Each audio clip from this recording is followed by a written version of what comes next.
UGC के खिलाफ छोड़ी थी जिस अफसर ने नौकरी, अब बना दी तगड़ी पार्टी। विरोधी भी देख कर रह गए दंग, किसकी बढ़ेगी मुश्किल। पार्टी का नाम जान होंगे आप भी हैरान। अलंकार अग्निहोत्री ने किया चुनाव को लेकर बड़ा ऐलान। फूका कृष्ण की धरती से बिगुल, जानिए क्या असर होगा। जी हाँ, जिस अफसर ने यूजीसी के मुद्दे पर अपनी नौकरी छोड़ दी थी, अब वही मैदान में उतरकर सीधे राजनीतिक बिगुल फूंक चुका है। वृंदावन की धरती से अलंकार अग्निहोत्री ने नई पार्टी का ऐलान कर दिया और नाम रखा है राष्ट्रीय अधिकार मोर्चा, यानी कि राम। जानकारों का मानना है कि ये सिर्फ एक नाम नहीं है, बल्कि ये सियासी संदेश है कि अब लड़ाई सड़क से लेकर चुनाव तक जाएगी। समर्थकों की भीड़, पोस्टर का अनावरण और जोश भरे नारे, सब कुछ इस अंदाज में हुआ कि विरोधी भी चौंक गए। सवाल उठ रहा है कि क्या ये कदम किसी बड़े राजनीतिक खेल की शुरुआत है और किसको इसका नुकसान होगा, किसको फायदा। चलिए इस वीडियो में समझते हैं। आपको तो पता ही है कि अलंकार अग्निहोत्री वही अधिकारी हैं जिन्होंने यूजीसी के नए नियमों और स्वामी अवमुक्तेश्वरानंद से जुड़े विवाद के बाद सिटी मजिस्ट्रेट पद से इस्तीफा दिया था।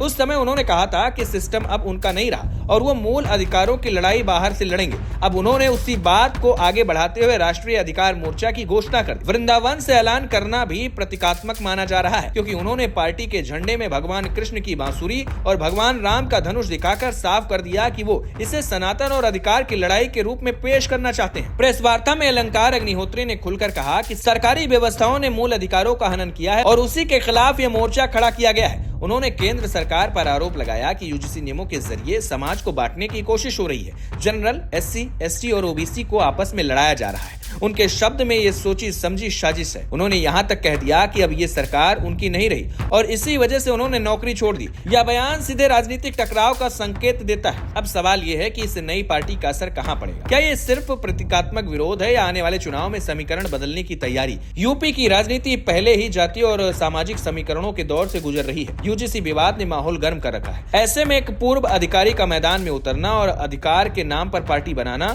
कई दलों के लिए चिंता का कारण बन सकता है, खासकर उन दलों के लिए जो सवर्ण और जनरल वर्ग के वोट पर नजर लगाए बैठे हैं। अंदर खाने चर्चा ये भी है कि अलंकार अग्निहोत्री का कदम सिर्फ भावनात्मक नहीं बल्कि रणनीतिक है। नौकरी छोड़ने के बाद सीधे पार्टी बनाना दिखाता है कि तैयारी पहले से थी। समर्थकों की मौजूदगी और चुनाव चिन्ह का पोस्टर जारी करना बताता है कि संगठन करने की कोशिश शुरू हो चुकी है। हालांकि अभी ये साफ नहीं है कि पार्टी कितनी सीटों पर लड़ेगी, किसके खिलाफ सीधा मुकाबला होगा, लेकिन इतना जरूर है कि उन्होंने राजनीतिक मैदान में अपनी मौजूदगी दर्ज करा दी है। विरोधी ये भी कह रहे हैं कि यह कदम कई दलों के वोट को काट सकता है। हालांकि एक्सपर्ट का कहना है कि इससे ज्यादा फर्क नहीं पड़ेगा, क्योंकि पार्टी नहीं है। अगर राष्ट्रीय अधिकार मोर्चा जनरल और सवर्ण वर्ग के असंतोष को साथ लेता है तो कुछ सीटों पर मुकाबला त्रिकोणीय हो सकता है। वहीं समर्थक इसे अधिकारी की नई आवाज बता रहे हैं। राजनीति में नया चेहरा हमेशा उत्सुकता भरा रहता है और इस बार इनकी अगली परीक्षा होगी। फिलहाल तस्वीर यही है कि यूजीसी के विरोध से शुरू हुई कहानी अब नई पार्टी तक पहुंच चुकी है। अलंकार अग्निहोत्री ने नौकरी छोड़ी, सिस्टम पर सवाल उठाए और अब खुद को विकल्प के तौर पर पेश कर दिया। ये कदम किसकी मुश्किल बढ़ाएगा और किसको फायदा पहुंचाएगा, ये आने वाला वक्त बताएगा।